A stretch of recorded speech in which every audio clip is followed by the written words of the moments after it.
Well, for more on this, let's go to Paula Donovan. She's the co-founder and co-director of AIDS Free World, and she joins us now from Boston. Thanks for joining us, Paula. Now, is this just another UN meeting to review matters, or do you expect this event to have real teeth? I don't expect the event to have real teeth, unfortunately. I wish that were the case. But it's just another example of the UN living in two universes simultaneously. There's the universe of despair and lamenting what's happening with peacekeeping, sexual abuse, and committing to all sorts of improvements. And then there's the universe of business as usual, which is the more important one.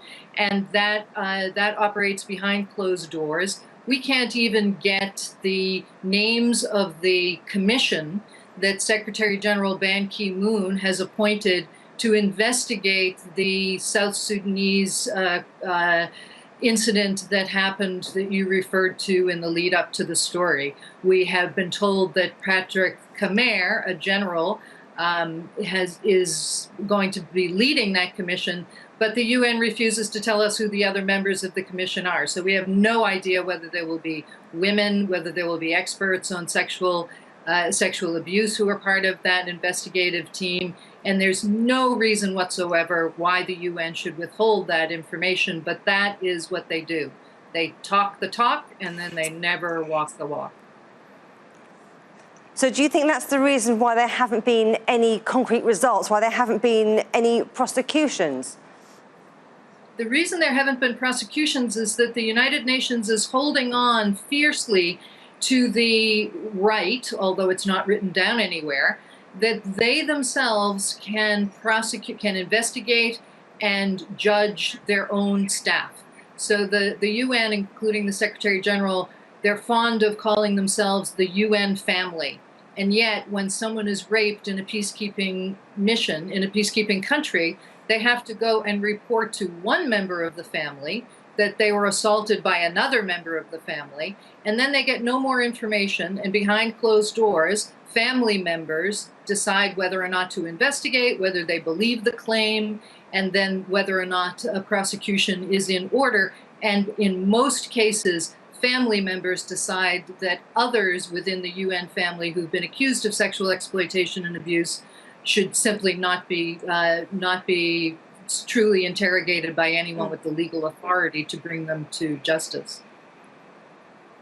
So what would you like to see done? If you were part of the family meeting, if you like, what recommendations would you be giving? So first and foremost, fundamentally, the conflict of interest has to be ended.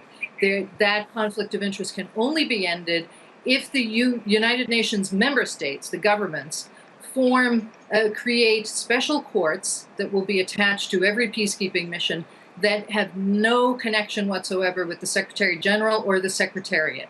So these should be independent, autonomous courts where people can go and report. If they've been assaulted by a UN peacekeeper, for instance, a woman can go and walk into a building and know that she's reporting this crime to someone who's not paid by the Secretary General, who's not employed by the Secretary General, and who isn't part of this sort of UN family. And then those entirely autonomous, separate, independent, international investigators would have the legal authority to look into the crime, prosecute it if necessary, and conduct the trial right there in the country where the crime was committed, so that the victims can see that justice is being served, and the people who are prosecuted and sentenced could then do their time right in the peacekeeping country, so that finally people will have faith that there really is some rule of law and some justice in peacekeeping that applies equally to the United Nations personnel the way it does to everyone else in the world.